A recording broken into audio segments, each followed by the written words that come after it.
আসসালামু আলাইকুম এভরিওয়ান, পত্রা ডালে সবাইকে স্বাগতম। দেশ ও দেশের বাইরে যে যেখান থেকে আমার ভিডিও দেখছেন, আশা করি সবাই ভালো আছেন। আলহামদুলিল্লাহ, আমরাও ভালো আছি।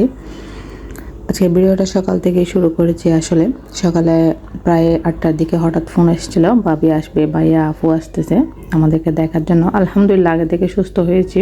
ফ্রিজে যেগুলো ছিল ওগুলো আমি নামিয়ে পানিতে ভিজিয়ে দিয়েছিলাম। চিংড়ি মাছ ছিল অল্প, তারপর মাছ ছিল, মুরগি, সাথে ডিমের প্রোটিনটা চুলায় বসিয়ে দিয়েছি মেহমান আসলে দেওয়ার জন্য। আর ঝাল ঝাল করে একটু নুডলস বানাবো। তো রান্না বান্নার সাথে সাথে আমি ড্রিঙ্কসটা বানিয়ে নিচ্ছি, এদিকে আসলে যেন দিতে পারি একটু ঠান্ডা ঠান্ডা পানি দিয়ে। কারণ ওরা খাবার খাবে না বলছিল, আমি বলছিলাম যা আছে সেটাই খাবে, যেহেতু আমি অসুস্থ, বাজারে যাওয়ার মতো লোক নেই। ফ্রিজে যা আছে তাই রান্না করব। তো ড্রিঙ্কসটা বানিয়ে টেবিলে নিয়ে এসেছি, টেবিল রেডি করে নিয়েছি। সে সাথে ডিমের পুডিং আনা রেডি করার আগেই মেহমান চলে এসেছে। তো মেহমানের সামনে আর ভিডিও করতে পারেনি, কারণ ওরা তো জানে না আমি যে ভিডিও করি সেটা। সেভাবে আর ভিডিও করা হয় নাই।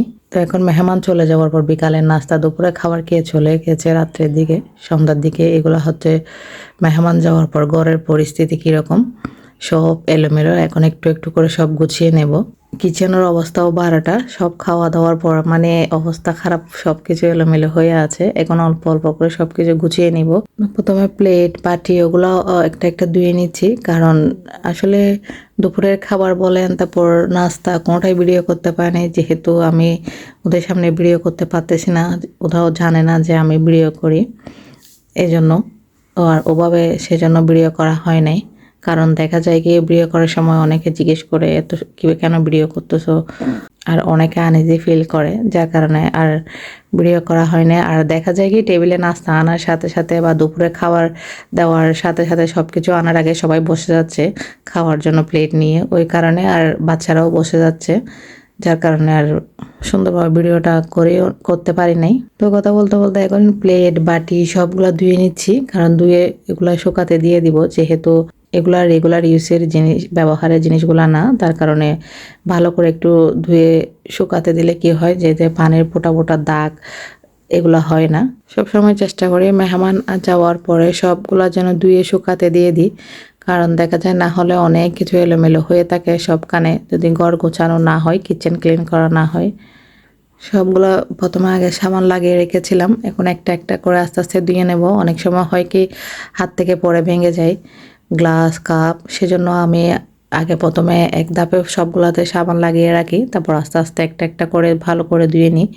তাহলে কি হয়, অনেক সময় জিনিস ভাঙার চান্সটা থাকে না। না হলে বেশিরভাগ সময় দেখা যায় হাত থেকে পড়ে গ্লাস বা কাপ এভাবে পা ভেঙে যায়।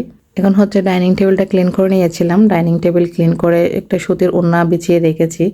এবার একটা একটা করে সব শুকাতে দিয়ে দিচ্ছি। ধুয়ে নিয়ে এসেছি একসাথে, অনেকগুলো শুকাতে দিয়েও দিয়েছি। ফাঁক ফাঁক করে দিয়ে যাচ্ছি যেন পানি ভালো করে জড়ে যায় এই জিনিসগুলো থেকে।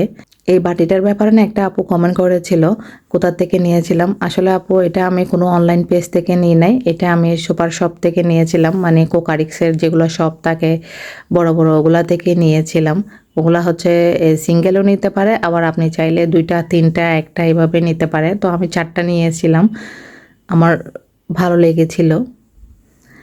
যদি আপু আমার ভিডিওটা দেখে থাকেন তাহলে অবশ্যই আপনি বুঝতে পারবেন যে কোনো কুকারিক শপসে পাওয়া যায়। এগুলা একটু হয়তো খুঁজতে হবে, কারণ এগুলো আমি নিয়েছি বিগত প্রায় 7-8 বছর হয়ে গেছে। এখন কাপ প্লেট বাটি সবগুলো আস্তে আস্তে একসাথে সেট সেট করে শুকাতে দিয়ে দিচ্ছি, সব কিছু যা বের করে রেখেছিলাম।